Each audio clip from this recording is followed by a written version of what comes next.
Hi, everyone. Thank you for watching. Please take 2 seconds to hit like, follow, share down below, and leave a comment because it helps us beat the YouTube algorithm. And also check out trendsjournal.com for the world's best trend forecasts. You won't find anywhere else because no one does what Gerald Celente and the team do at the Trends Journal. So please check out trendsjournal.com, and also 2 seconds, hit like, share, follow, and help us spread the word. Thanks again. Hello, my name is Edmund Demartian with the Trends Journal. I'm happy to be with Professor Mohammad Marandi from the University of Tehran. Professor, thank you for joining the Trends Journal as always. Thank you very much for having me. I know you're in Moscow right now, so maybe the video might be a little bit broken up at times. So if that does happen, everyone, just bear with us. Professor, I wanted to get your opinion about the upcoming meeting between Netanyahu and Trump in the White House. It's the 7th time the Israeli leader is going to be joining Trump in Washington, and it comes at a time where, again, tensions are still high between Iran and the U.S. Trump indicated that talks are going relatively well. Iran also indicated that there's been some, I think the foreign minister came out and said that there's been progress made. When Netanyahu's in front of Trump, what do you think he will be saying? Will he be pushing a maximalist agenda for the negotiations? Or do you think he's going to be listening to the people in the IDF telling him, be careful what you wish for when it comes to war with Iran? It's very difficult to say. Trump is completely unpredictable, and like many other people, I've been going through the Epstein files, and when you look at the catastrophic situation with the ruling class in the United States, it's easy to understand who calls the shots and how decisions in the United States are not made based on rationality or U.S. interest, but rather on power, influence, and what sort of information people have on one another. Based on logic, based on logic and reason, there should be no war because the United States will not win in a war against Iran. The world will lose, obviously, but the United States will not win, and the world will blame Trump. But with what we're seeing with Epstein files, with what we're seeing with the influence of the Zionist lobby, the Israeli regime, anything can happen. Why do you think Netanyahu is even going to Washington this time? Israel's kind of sat out a little bit during these whole negotiations, during this whole buildup. There's been indication that it would be a U.S. war against Iran, even though Tehran said that there could be no U.S. war with Iran without drawing in Israel. Why now? Why do you think Netanyahu decided to visit Trump this week? Well, it's not only without drawing in the Israeli regime, it's going to be a regional war. So Iran will pull no punches. It will destroy whatever needs to be destroyed. But I think it will create a catastrophe for the oil and gas markets. But Israel obviously will also be targeted too. My belief is that the Zionist regime has become even more extreme than before. It has always been an extremist and ethno-supremacist ideology, but it's becoming much worse nowadays. And the Netanyahu regime is the most extreme of the regimes that we've seen in recent decades. And Netanyahu is also pursuing his own personal interests, his political survival, and of course, he and his wife wish to stay out of jail. So the issue is not about rationality and reason. It's more about personal interests and the extremist ideology of the current regime. John Mearsheimer, the professor from the University of Chicago, was on with Judge Napolitano recently. And he said, what Trump's doing seems like a kabuki dance when he's talking about negotiations between Iran and the US, and even regards to Ukraine and Russia, because there's demands that are on the table right now that all parties would never, it's just a non-starter, they would never be agreed to. For example, Iran said they're not going to shelve the nuclear program. They're not going to put caps on the ballistic missile program. They're not going to stop supporting their allies in the region.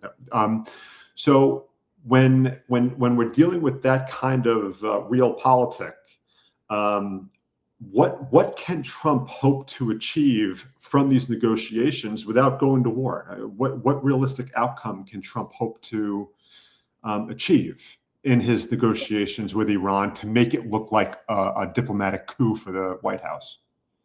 The only thing that Trump can do is have a nuclear deal with Iran.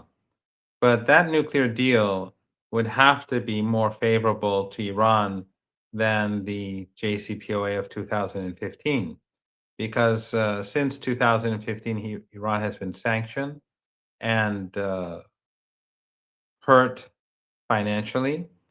And as a result, Iran restarted its peaceful nuclear program and made many technological as well as structural advances. So Iran has to be compensated for that. Iran's advances have to be recognized. So a new nuclear deal will not be like the JCPOA, which, by the way, from an Iranian perspective, was deeply flawed. Since whenever the United States violated the deal, there was no punishment, and there was no mechanism for the Iranians to retaliate. In any deal between Iran and the United States, potential deal between Iran and the United States, there will have to be a clear relationship between US commitments and Iranian commitments. If the United States fails to carry out a particular commitment, then Iran must be able to respond to that lack of commitment by the United States. It can't be a one-sided deal where the United States can choose to abide by the deal and then tomorrow not to do so, and then Iran remains committed or loses out as a result. During the negotiations on Friday, evidently the U.S. sent in a high-ranking admiral during the negotiations to almost flex its muscle, maybe to remind Iranians that we have a fleet off the coast, not too far. And Iran, obviously, I think the foreign minister, he commented on that as though Iran doesn't plan on being intimidated. Do you think that the White House is effective when it flexes like that, or does that just further entrench Iran in its standoff with the U.S.? Are those smart tactics that the White House uses to try to influence Iran in any way? No, it's quite foolish. It has the opposite effect, and it makes the Iranians more wary. Excuse me, more wary of the United States, and the Iranians, in any case, are having a very serious debate about whether it's even possible to have a deal with Trump, because Trump is not reliable. He may tear up the deal at any moment. So any potential deal with the United States would be very difficult to negotiate, and it's quite possible that it's not doable because Trump is he's not committed to anything that he himself even assigned. So, but this sort of behavior only makes the Iranians, in addition to becoming more wary, it makes them more determined to develop their military offensive and defensive capabilities. My last question, Professor, is when Iran negotiates with Jared Kushner and Steve Witkoff, these are two of the people behind the plans for Gaza. They're seen by many in the Middle East as being essentially in Israel's pocket. When Iran's negotiating with them, representing the United States, how does Iran approach that? Is Witkoff seen by the Iranians as a legitimate negotiator, a good faith negotiator? And if not, why does the White House continue to send this dynamic duo of sorts? No, Witkoff has no credibility. The first time when the two sides negotiated, he said one thing, then he moved the goalposts and then continued to move the goalposts. And then ultimately the United States uh, turned out that they were secretly conspiring against Iran. The reason why Iran negotiates is because it wants to show the international community that the problem is with the United States. If the United States behaves reasonably and there is a decent deal to be made, Iran will do that deal. But if there is no decency on the American side, Iran wants the international community to know that. Because if there is an outbreak of violence, if there is a military conflict, it is important for Iran that the international community recognizes who brought down the global economy and that it was not Iran that is the problem. So the Iranians do not see Witkoff or Kushner as credible people. They are part of the genocide, but so is Trump and so is the entire regime in Washington and the Epstein class that rules over the Western world. But at the end of the day, Iran has to do two things. One is prepare for a military conflict, and the second is to tell the international community that we're not the problem. It's the United States. And so just to go back to one thing you mentioned, the only real option, the only real win that Trump could obtain potentially in these negotiations is a new agreement on the nuclear program.